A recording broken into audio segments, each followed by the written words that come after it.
ಯಾವ್ಯಾವ ಕಾರಣಕ್ಕೆ divorce apply ಆಗುತ್ತೆ ಅಂತ? ಯಾವ್ಯಾವ ಕಾರಣಕ್ಕೆ ಅಂದರೆ ಇದೊಂದು ಫ್ಯಾಮಿಲಿ ಮ್ಯಾಟರ್ಸು.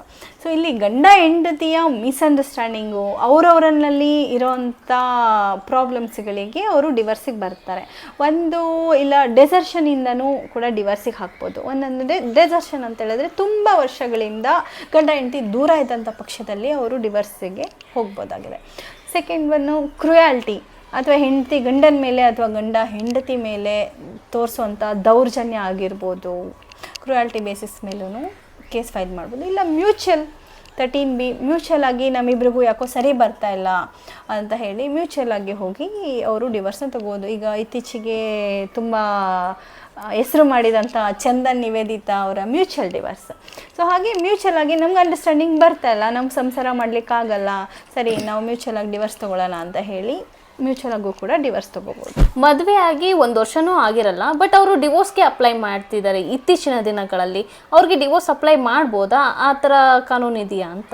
ಅದು ಇತ್ತೀಚಿನ ದಿನಗಳಲ್ಲಿ ಈಗ ಯಂಗ್ಸ್ಟರ್ಸ್ ಏನಾಗ್ಬಿಟ್ಟಿದ್ದಾರೆ ಅಂತ ಹೇಳಿದ್ರೆ, ಮದುವೆ ಆಗಿ 6 ತಿಂಗಳು 3 ತಿಂಗಳಿಗೇನೆ ನಮ್ಗೆ ಡಿವರ್ಸ್ ಬೇಕು, ನಮ್ಗೆ ಬದುಕೋಕ್ಕಾಗಲ್ಲ ಅಂತ ಹೇಳಿ ಡಿವರ್ಸ್ ಅಪ್ಲೈ ಮಾಡ್ತಿದ್ದಾರೆ. ಬಟ್ ಕಾನೂನು ಏನು ಹೇಳುತ್ತೆ ಅಂತ ಹೇಳಿದ್ರೆ, ನೀವು 1 ವರ್ಷ ಜೊತೆಗೆ ಸಂಸಾರ ಮಾಡಿ, ಅಂದರೆ ಯೂಶಲಿ ಕಾನೂನಲ್ಲಿ ಒಂದು ಚಾನ್ಸ್ ಕೊಡ್ತಾರೆ. ನೀವು ಇನ್ನೊಂದು ಸಾರಿ ಜೊತೆಗಿದ್ದು ಜೊತೆಗೆ ಒಂದು 6 ತಿಂಗಳು ಮದುವೆ ಆಗಿರುತ್ತೆ ಅಂದ್ಕೊಳ್ಳಿ, ಇನ್ನೊಂದು 6 ತಿಂಗಳು ಜೊತೆಗಿದ್ದು ಬನ್ನಿ, ಆಗಲೂ ನಿಮಗೆ ಡಿವರ್ಸ್ ಬೇಕು ಅಂತ ಹೇಳಿದ್ರೆ ಕೊಡ್ತೀನಿ ಅಂತ ಹೇಳುತ್ತೆ ಕಾನೂನು. ಸೊ ಹಾಗೆ ರೀತಿ 1 ವರ್ಷಗಳ ಕಾಲ ಮಿನಿಮಮ್ ಆಗಿ ಅವರು ಒಂದು ಸಂಸಾರನ ನಡೆಸಿರಬೇಕು. ನಡೆಸಿ ಆಗಲೂ ಅವರಿಗೆ ಅಂಡರ್ಸ್ಟ್ಯಾಂಡಿಂಗ್ ಬಂದಿಲ್ಲ, ಡಿವರ್ಸ್ ಬೇಕೇ ಬೇಕು ಅಂದಾಗ ಸೊ ಕಾನೂನಲ್ಲಿ ಡಿವರ್ಸ್ ಕೊಡ್ಲಿಕ್ಕೆ ಅವಕಾಶ ಇದೆ. ಅದ್ರ ಜೊತೆಗೆ ಏನು ಮಾಡುತ್ತೆ ಅಂದರೆ, ಈಗ ಹೋದ ತಕ್ಷಣ ಗಂಡ ಹೆಂಡತಿ ಬಂದ ತಕ್ಷಣ ನಮ್ಗೆ ಡಿವರ್ಸ್ ಬೇಕು, ನಮ್ಮ ಮದುವೆ ಆಗಿ 2 ವರ್ಷ ಆಗಿದೆ, ನನಗೆ ಇವತ್ತು ಡಿವರ್ಸ್ ಬೇಕು ಅಂತ ಕೋರ್ಟ್ ಮೆಟ್ಲೇ ಇರ್ತಾರೆ. ಆ ಹೇಳಿದ ತಕ್ಷಣ ಏನು ಜಡ್ಜ್ ಆಗಿರ್ಬೋದು, ಕೋರ್ಟ್ ಆಗಿರ್ಬೋದು ಏನು ಹೇಳುತ್ತೆ, ಇಲ್ಲ ತಗೊಳ್ಳಿ ಡಿವರ್ಸ್ ಅಂತ ಕೊಡಲ್ಲ. ಅವ್ರಿಗೆ ಕಾಲಾವಕಾಶ ಕೊಡ್ತಾರೆ. ಅದನ್ನು ಫಸ್ಟ್ ಆ ಕೇಸ್ನ ಯಾವುದೇ ಒಂದು ಫ್ಯಾಮಿಲಿ ಪ್ರಕರಣ ಬಂದಾಗ ಏನು ಮಾಡ್ತಾರೆ, ಕೋರ್ಟು ಮೀಡಿಯೇಷನ್ಗೆ ರೆಫರ್ ಮಾಡ್ತಾರೆ. ಮೀಡಿಯೇಷನಲ್ಲಿ ಅವ್ರಿಗೆ ಆದಷ್ಟು ಮೀಡಿಯೇಟರ್ ಇರ್ತಾರೆ, ಆದಷ್ಟು ಕನ್ವಿನ್ಸ್ ಮಾಡ್ತಾರೆ. ಒಂದು ಸಣ್ಣ ಸಣ್ಣ ಪ್ರಾಬ್ಲಮ್ಗಳನ್ನು ಕೂಡ ಯಂಗ್ಸ್ಟರ್ಸ್ ಡಿವರ್ಸಿಗೆ ಬಂದಿರ್ತಾರೆ, ಆದಷ್ಟು ಅವ್ರನ್ನ ಕನ್ವಿನ್ಸ್ ಮಾಡಿ ನೀವು ಮತ್ತೆ ಸಂಸಾರ ಮಾಡಿ ಸರಿ ಹೋಗುತ್ತೆ ಅಂತ ಹೇಳಿ ಕನ್ವಿನ್ಸ್ ಮಾಡಿ ಟ್ರೈ ಮಾಡ್ತಾರೆ. ಆ ಮೀಡಿಯೇಷನ್ ಕೂಡ ವಿಫಲ ಆದಾಗ ಕೋರ್ಟಲ್ಲಿ ಡಿವರ್ಸ್ ಆಗುತ್ತೆ.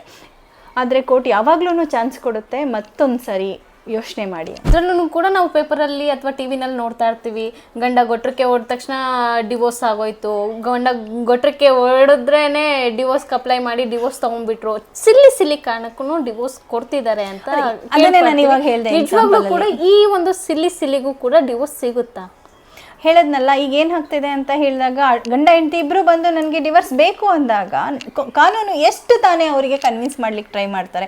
ಈಗ ಮೀಡಿಯೇಟರ್ ಕೂಡ ತುಂಬ ಕನ್ವಿನ್ಸ್ ಮಾಡ್ತಾರೆ, ಇಲ್ಲ ಈ ಸಣ್ಣ ವಿಚಾರಕ್ಕೆ ನಿಮ್ಮ ಫ್ಯಾಮಿಲಿನ ಪ್ರಾಬ್ಲಮ್ ಮಾಡ್ಕೋಬೇಡಿ, ನಿಮ್ಮ ಫ್ಯಾಮಿಲಿ ಡಿಸ್ಪ್ಯೂಟ್ ಬೇಡ, ನೀವು ಆದಷ್ಟು ಹೊಂದಾಣಿಕೆ ಮಾಡಿಕೊಂಡು ಜೀವನ ನಡೆಸಿ ಅಂತ ಹೇಳಿ ಮೀಡಿಯೇಟರ್ ಕೂಡ ತುಂಬ ಅಡ್ವೈಸ್ ಮಾಡ್ತಾರೆ.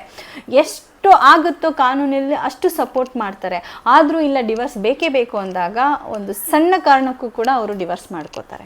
ಈಗಿನ ಜನ್ರೇಷನ್ನೇ ಹಾಗಿದೆ, ಎಲ್ಲ ಒಂದು ಸಣ್ಣ ಸಣ್ಣ ವಿಷಯಕ್ಕೂ ಕೋರ್ಟ್ ಮೆಟ್ಲೇರೋದು ಈ ಥರ ಆಗ್ಬಿಡ್ತಾ ಇದೆ. ಎಲ್ಲ ಒಂದು ವಿಷಯಗಳನ್ನೂ ಅವರವರೇ ಕೂತು ಬಗೆಹರಿಸ್ಕೊಳ್ಳೋ ಅಂಥ ಸಮಸ್ಯೆಗಳನ್ನ ಏನು ಮಾಡ್ತಾ ಇದ್ದಾರೆ, ಪೊಲೀಸ್ ಸ್ಟೇಷನ್ನು, ಕೋರ್ಟ್ ಅಂತ ಬರ್ತಾ ಇದ್ದಾರೆ. ಈಗಿನ ಜನಸಂಖ್ಯೆ ಜಾಸ್ತಿ ಆಗಿದೆ, ಕೋರ್ಟ್ ಮೆಟ್ಲೇ ಇರ್ತಾ ಇರೋರು ಪೊಲೀಸ್ ಸ್ಟೇಷನ್. ಹಿಂದಿನ ಕಾಲದಲ್ಲಿ ಹೇಗಿತ್ತು ಅಂತ ಹೇಳಿದ್ರೆ, ಯಾವುದಾದ್ರೂ ಒಂದು ಕೇಸ್ ಬಂತಂದರೆ ಅಲ್ಲೇ ದೊಡ್ಡವ್ರನ್ನ ಕರೆಸಿ ಮಾತುಕತೆ ಮಾಡಿ ಆದಷ್ಟು ಅಲ್ಲೇ ಸಾಲ್ವ್ ಮಾಡ್ಕೋತಾ ಇದ್ರು. ಇವಾಗ ಏನೇ ಒಂದು ಸಣ್ಣ ಇನ್ಸಿಡೆಂಟು ಮಾತೆತ್ತಂದರೆ ಪೊಲೀಸ್ ಸ್ಟೇಷನ್ಗೆ ಹೋಗ್ತಾರೆ, ಇಲ್ಲ ಕೋರ್ಟಿಗೆ ಬರ್ತಾರೆ. ಹೌದು, ಅಂದರೆ ನಾವು ಚಂದನ್ ನಿವೇದಿತಾ ವಿಷಯದಲ್ಲಿ ಅಷ್ಟು ಮ್ಯೂಚುವಲ್ ಅಂಡರ್ಸ್ಟ್ಯಾಂಡಿಂಗ್ ಇಟ್ಕೊಂಡು ಡಿವೋರ್ಸ್ ತಗೊಳ್ಳೋರು ಇದರ ಅನ್ನೋದು ಕೂಡ ಶಾಕ್ ಆಯಿತು. ಅಂದರೆ ಡಿವೋರ್ಸ್ ತಗೊಳ್ಳೋದಕ್ಕೆ ಒಂದು ಗಂಡ ಒಪ್ಪಲ್ಲ ಅಥವಾ ಹೆಂಡತಿ ಒಪ್ಪಲ್ಲ, ಬಟ್ ಇವ್ರ ವಿಷಯದಲ್ಲಿ ಡಿವೋರ್ಸ್ ಸಿಕ್ಕಿದ್ದು ಅಂದರೆ ಹೇಳದ್ನಲ್ಲ 13B ಕೆಳಗಡೆ ಮ್ಯೂಚುವಲ್ ಡಿವರ್ಸ್ ತೊಗೊಂಡ್ರೋರು, ಮ್ಯೂಚುವಲ್ ಡಿವರ್ಸ್ ಆಗುತ್ತೆ ಅವರಿಗೆ. ನಾನು ಹೇಳೋದಲ್ಲ, ಮ್ಯೂಚುವಲ್ ಡಿವರ್ಸ್ ತೊಗೋಬೋದು. ಈ ಗಂಡ ಹೆಂಡತಿ ಇಬ್ಬರು ಅವರು ಒಪ್ಪಿ ತೊಗೊಳ್ಳೋ ಅಂಥ ಡಿವರ್ಸ್ ಆಗಿರುತ್ತೆ ಅದು. ಎಲ್ಲ ಗಂಡ ಒಪ್ಕೊಂಡು ಹೆಂಡತಿ ಒಪ್ಕೊಂಡಿಲ್ಲ ಅಂತ ಹೇಳಿದ್ರೆ ಅದು ಕೇಸ್ ನಡೆಸಬೇಕಾಗತ್ತೆ. ಕೆಲವೊಂದು ಸರ್ಕಮ್ಸ್ಟೆನ್ಸಸ್ಸಲ್ಲಿ ಅವರು ಕೇಸ್ ನಡೆಸಿ ಪ್ರೂವ್ ಮಾಡಬೇಕಾಗತ್ತೆ. ಈಗ ಹೆಂಡತಿ ತಪ್ಪು ಮಾಡಿದ್ದಾಳೆ, ಅದಕ್ಕೋಸ್ಕರ ಡಿವರ್ಸ್ ಬೇಕು ಅಂತ ಗಂಡ ಕೋರ್ಟ್ ಮೆಟ್ಲೆ ಇರ್ದಾಗ ಗಂಡ ಅದನ್ನು ಪ್ರೂವ್ ಮಾಡಬೇಕಾಗತ್ತೆ, ಹೆಂಡತಿ ತಪ್ಪೇನು ಅನ್ನೋದನ್ನ ಪ್ರೂವ್ ಮಾಡಬೇಕಾಗತ್ತೆ, ಅವಾಗಷ್ಟೇ ಡಿವರ್ಸ್ ಆಗುತ್ತೆ. ಇನ್ನು ಡಿವೋರ್ಸ್ಗಳಲ್ಲಿ ಜೀವನಾಂಶ ಕೊಡಬೇಕು ಅಂತ ಬಂದಂಥ ಸಂದರ್ಭದಲ್ಲಿ ಗಂಡ 20,000 ರೂಪಾಯಿಗೆ ದುಡಿತಾ ಇದ್ರೆ ಹೆಂಡ್ತಿನೇ 35-40,000 ರೂಪಾಯಿಗೆ ದುಡಿತಾ ಇರ್ತಾರೆ. ಈ ಸಂದರ್ಭದಲ್ಲಿ ಡಿವೋರ್ಸ್ಗೆ ಅಪ್ಲೈ ಮಾಡಿದಂಥ ಸಂದರ್ಭದಲ್ಲಿ ಗಂಡ ಹೆಂಡತಿಗೆ ಎಷ್ಟು ಜೀವನಾಂಶ ಕೊಡ್ತಾನೆ, ಕೊಡಬೇಕಾ? ಅಲ್ಲ, ಗಂಡನ ಮೊದಲನೇ ಕರ್ತವ್ಯ ಹೆಂಡತಿನ ಸಾಕೋದು. ಈಗ ಡಿವರ್ಸ್ ಗಂಡನೇ ಕೊಡ್ತೀನಿ ಅಂತ ಬಂದಾಗ ಒಂದು ಸರ್ಟನ್ ಅಮೌಂಟ್ನ ಫಿಕ್ಸ್ ಮಾಡಿ ಡಿವರ್ಸ್ ಆಗುತ್ತೆ. ಬಟ್ ಮೇಂಟೆನೆನ್ಸ್ ವಿಷಯದಲ್ಲಿ ಬಂದಾಗ ಗಂಡ ಹೆಂಡತಿಗೆ ಮೇಂಟೆನೆನ್ಸ್ ಕೊಡಬೇಕು, ಆದರೆ ಎಲ್ಲ ಸರ್ಕಮ್ಸ್ಟೆನ್ಸಸಲ್ಲೂ ಗಂಡ ಹೆಂಡತಿಗೆ ಮೇಂಟೆನೆನ್ಸ್ ಕೊಡಬೇಕು ಅನ್ನೋದು ಇಲ್ಲ. ಯಾಕಂತ ಹೇಳಿದ್ರೆ ಹೆಂಡತಿನೇ ಹ್ಯಾಂಡ್ಸಮ್ ಅಮೌಂಟ್ ದುಡಿತಾ ಇದ್ದಾಳೆ, ಅವಳು ಕೈ ತುಂಬ ಅವಳು ಸಂಬಳ ಬರ್ತಿದೆ ಅಂದ ಪಕ್ಷದಲ್ಲಿ ಅದನ್ನು ಗಂಡ ಪ್ರೂವ್ ಮಾಡಿದ್ರೆ ಗಂಡ ಯಾವುದೇ ರೀತಿ ಮೇಂಟೆನೆನ್ಸ್ ಕೊಡೋ ಅವಶ್ಯಕತೆ ಇಲ್ಲ. ಅಥವಾ ಹೆಂಡತಿ ಹೌಸ್ ವೈಫು, ಅವಳಿಗೇನು ಸಂಪಾದನೆ ಇಲ್ಲ ಅನ್ನೋ ಪಕ್ಷದಲ್ಲಿ ಹೆಂಡತಿಯ ಸಂಪೂರ್ಣ ಜವಾಬ್ದಾರಿ ಗಂಡನದಾಗಿರುತ್ತೆ. ಸೊ ಗಂಡ ಮೇಂಟೆನೆನ್ಸ್ ಕೊಡಬೇಕಾಗತ್ತೆ. ಓಕೆ, ಗಂಡನೇ ತನ್ನ ತಂದೆಯಿಂದ ಯಾವುದೇ ರೀತಿ ಆಸ್ತಿಯಲ್ಲಿ ಪಾಲನ್ನು ತಗೊಂಡಿರಲ್ಲ ಇನ್ನೂ ಕೂಡ. ಜಸ್ಟ್ ಅವನು ಕೆಲ್ಸಕ್ಕೆ ಹೋಗ್ತಾನೆ, ಕೆಲಸದಲ್ಲಿ ಬಂದಂತಹ ಸಂಬಳದಲ್ಲಿ ಅವನ ಜೀವನ ನಡೆಸ್ತಾ ಇರ್ತಾನೆ. ಇಂಥ ಟೈಮಲ್ಲಿ ಹೆಂಡತಿ ಡಿವೋರ್ಸ್ ಕೇಳಿದಾಗ ಗಂಡ ಯಾವ ರೀತಿ ಜೀವನಾಂಶ ಕೊಡ್ತಾನೆ? ಅಂದರೆ ಅವನಿಗೆ ಒಂದು 30,000 ಅಂದರೆ ತಿಂಗಳಿಗೆ ಒಂದು 50,000ದಿಂದ 60,000 ದುಡಿತಾ ಇರುವಂತಹ ವ್ಯಕ್ತಿ ಹೆಂಡತಿಗೆ ಎಷ್ಟು ಪಾಲು ಕೊಡ್ತಾನೆ? ಅಲ್ಲ, ಹೆಂಡತಿಗೆ ಗಂಡನ ಆಸ್ತಿಯಲ್ಲಿ ಸಮಪಾಲಿದೆ. ಆದರೆ ಡಿವರ್ಸ್ ತಗೊಳ್ಬೇಕು ಅಂತ ಬಂದಾಗ ಅವರು ಮ್ಯೂಚುವಲ್ ಅಂಡರ್ಸ್ಟ್ಯಾಂಡಿಂಗಲ್ಲಿ ಕೂತ್ಕೊಂಡು ಇಷ್ಟು ಅವನಿಗೂ ಡಿವರ್ಸ್ ಕೊಡುವಂಥ ಇಚ್ಛೆ ಇದ್ದಂಥ ಪಕ್ಷದಲ್ಲಿ ನನ್ನ ಹತ್ರ ಇಷ್ಟು ದುಡ್ಡಿದೆ, ನಾನು ಇಷ್ಟನ್ನ ಕೊಡ್ತೀನಿ ಅಂತ ಹೇಳಿ ಮಾತಾಡಿಕೊಂಡು ಡಿವರ್ಸ್ ಕೊಡ್ತಾರೆ. ಇಲ್ಲ, ನನಗೆ ಹೆಂಡತಿಗೆ ಡಿವರ್ಸ್ ಕೊಡ್ಲಿಕ್ಕೆ ಇಷ್ಟನೇ ಇಲ್ಲ, ಗಂಡಂಗೆ ಮಾತ್ರ ಡಿವರ್ಸ್ ಕೊಡ್ಲಿಕ್ಕೆ ಇಷ್ಟ ಇದೆ ಅಂತ ಪಕ್ಷದಲ್ಲಿ ಗಂಡ ಅದನ್ನು ಪ್ರೂವ್ ಮಾಡಬೇಕಾಗತ್ತೆ, ಹೆಂಡತಿಗೆ ಯಾಕೆ ಡಿವರ್ಸ್ ಕೊಡಬೇಕಾಗತ್ತೆ ಅಂತ. ಆ್ಯಂಡ್ ಈಗಿನ ಕಾನೂನು, ನಮ್ಮ ಕಾನೂನು ಇರೋದೇ ಹೆಣ್ಮಕ್ಳು ಪರವಾಗಿ ಅಂತ ಹೇಳಿಕ್ಕೆ ನಾನು ತುಂಬ ಇಷ್ಟಪಡ್ತೇನೆ. ಏನಕ್ಕಂತ ಹೇಳಿದ್ರೆ ಹೆಣ್ಮಕ್ಳಿಗೆ ಪ್ರೊಟೆಕ್ಟ್ ಮಾಡ್ತಾರೆ ಕಾನೂನಲ್ಲಿ. ಗಂಡ ಯಾವುದೋ ಒಂದು ವಿಷಯಕ್ಕೋಸ್ಕರ ಹೆಂಡತಿಗೆ ಡಿವರ್ಸ್ ಕೊಡ್ತೀನಿ ಅಂದ ತಕ್ಷಣ ಅದನ್ನು ಒಪ್ಕೊಂಡು ಡಿವರ್ಸ್ ಮಾಡೋದಿಲ್ಲ. ಹೆಂಡತಿದು ಏನೂ ತಪ್ಪಿಲ್ಲ ಅಂತ ಹೇಳಿದಾಗ ಕಾನೂನಲ್ಲಿ ಏನು ಹೇಳ್ತಾರೆ ಅಂದರೆ, ನೀವು ಹೆಂಡತಿನ ಸಾಕಬೇಕಾಗಿದ್ದು ನಿನ್ನ ಕರ್ತವ್ಯ, ಸೊ ನೀನು ಅವಳಿಗೆ ತಿಂಗಳು ಮೇಂಟೆನೆನ್ಸ್ ಕೊಡು ಅಂತ ಹೇಳಿದ್ರೆ, ನೀವು ಈಗಲೇ ಅವ್ನಿಗೆ 50,000 ಸಂಬಳ ಇರುತ್ತೆ. 50,000 ಸಂಬಳ ಇದ್ದಾಗ ಹೆಂಡತಿಗೆ ಅವಳ ಮನೆ ಖರ್ಚಿಗೆ, ಅವಳ ಜೀವನ ನಡೆಸಲಿಕ್ಕೆ, ಅವಳು ಹೌಸ್ ವೈಫ್ ಆಗಿರ್ತಾಳೆ, ಅವಳಿಗೆ ಎಷ್ಟು ಬೇಕಾಗುತ್ತೋ, ಎಷ್ಟು ಅವಶ್ಯಕತೆ ಇದೆಯೋ, ಒಂದು 10,000ದಿಂದ 15,000 ರೂಪಾಯಿ ತಿಂಗಳಿಗೆ ಬೇಕಾಗುತ್ತೆ. ಅವಳು ಮನೆ ರೆಂಟ್ ಆಗಿರ್ಬೋದು ಅಥವಾ ಮನೆ ದಿನಸಿ ಎಲ್ಲದಕ್ಕೂ ಅಷ್ಟುನ ಮೇಂಟೆನೆನ್ಸ್ ಆಗಿ ಕೊಡ್ತಾರೆ.